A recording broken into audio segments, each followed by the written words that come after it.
thanks to myself for that insightful historical piece, which segues us nicely into the latest squad shooter from Ubisoft.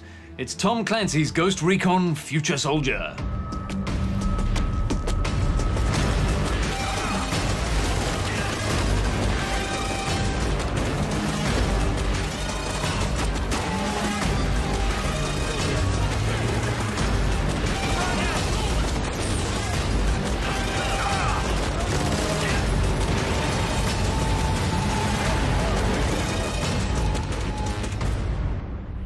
Now, the first thing you'll notice about Future Soldier is that if you're low enough to buy it second-hand or rent it, then you will be punished by being forced to pay separately for one of these new online passes in order to access multiplayer, even though the original owner isn't using the game anymore.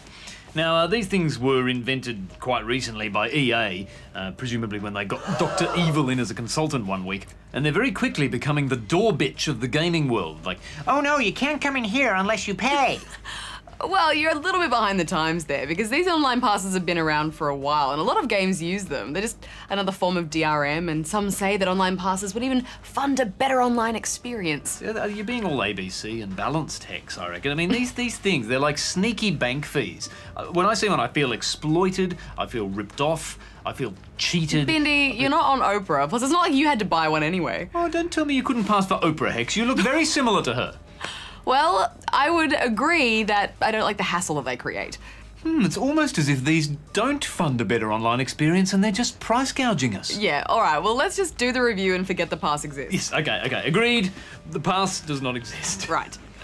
Although critical reception to previous Ghost Recon games has been somewhat divided. Bloody online pass! Jesus Christ! Sorry, go on, Hex, go on.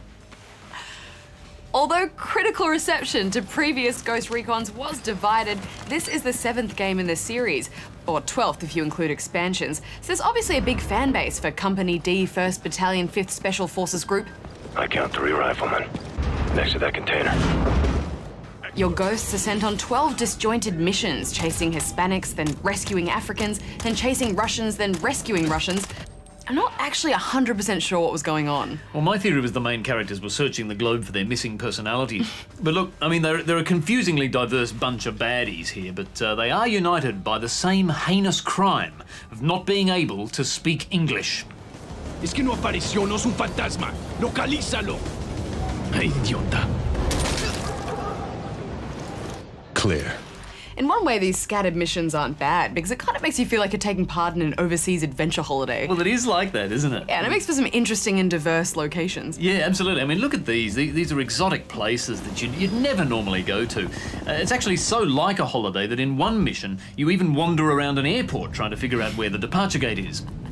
I can't help but feel slightly guilty, though, using my big TV to play a war game that is set in the third world. I mean, like, look at these panicking locals who run away from you. Yeah, it is a bit disturbing, especially when one accidentally gets in the way. I know, but I found you can ease your guilt just by buying a whole lot more games so you forget about it.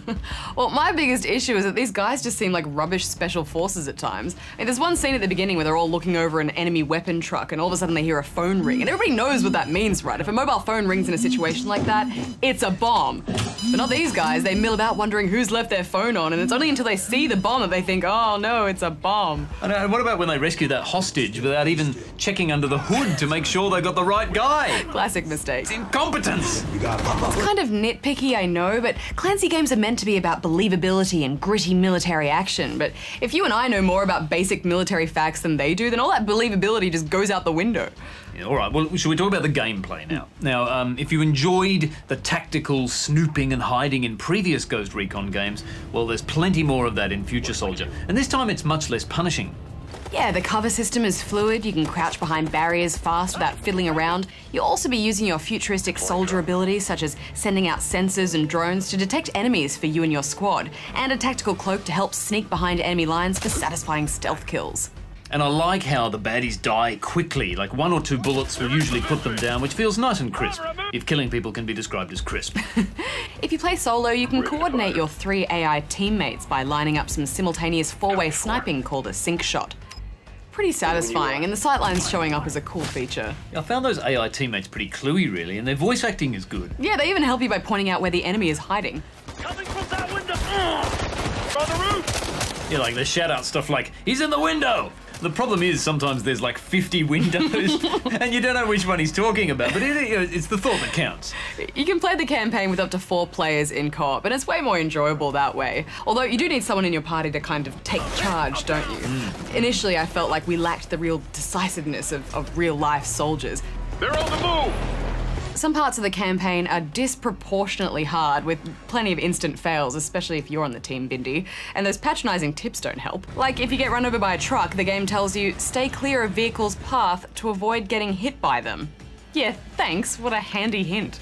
Your package tour of the globe also has a couple of dreary stopovers. Yeah, it's a shame, isn't it? I mean, why take us somewhere exotic like Nigeria if you're just going to make us trudge through a bunch of boring pipes? I know, what's the story? Did all the enemies go on strike because of poor conditions in the pipes? Now, Bindi, how did you find the multiplayer? Well, extremely hard at first. I mean, I got brutally mown down again and again. It was horrendous, like a Labour Party conference out there.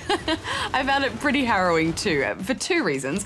1, I kept charging in when you're better off being stealthy. And 2, I was mostly playing on my own, and Future Soldier is very much a team game. The other thing to remember is you don't have to be a gung-ho killer. With an engineer character, for instance, you can throw out those sensors to highlight where the enemies are, even behind walls. I love the wussy engineer because there's no shame if you don't kill anyone. You can just say, no, I was helping out with the intel. I really was. Yeah, and by using intel gadgets or healing a wounded teammate, you can earn just as much XP as by taking out enemies. Hold on, I got it! You're all good! And getting that intel can make or break a match. It's an important role. Yeah, and there's also they've got an interesting thing called the confidence system. Now, for instance, if you plant explosives on your own, it'll take about 20 seconds. You know, and your dude looks nervously around because he's worried that one of those online jocks with a gamer tag like Ultimate Vengeance XXX is going to pop a cap in his ass any second. But if your teammates cover you nearby, it only takes 10 seconds. In the cash, cover me! So the game is actually rewarding you for working together, which is a great feature. Multiplayer offers 4 pretty conventional modes across 10 different maps. And there's also a wave mode called Guerrilla, and again, teamwork counts here. Oh, it sure does. I mean, take this goon here with a riot shield. One of you has to distract him while the other creeps around and heroically shoots him in the back. As for gear, there are near countless weapon combinations to build in the gunsmith area. You can also use gunsmith from your phone or web browser with a thing called Ghost Recon Network. This is their version of COD Elite or Halo Waypoint, heaven for stat fiends. Final thoughts, Hex? Future Soldier gives you exactly what you expect from a Ghost Recon game, and it's great fun in co-op, although a little bit patchy solo. I thought the production values were just excellent though. Excellent audio, crisp textures, and fine transitions into the action. There is a learning curve though, so you need patience. I'm giving it 7.5 out of 10 rubber chickens. Bindi? Look, this is a game for hardcore shooters. I didn't find it huge fun in solo player, single player, and that is a big chunk of a game. But look, if you happen to have 3 friends who all own a copy of Future Soldier, you'll probably have a good time. But if you're anything like me, and this is what you look like gathered together with all your gaming buddies, you might have to recon for something else. I would have given this 7.5 out of 10, but it's got a shitty online pass, so it gets 6.5.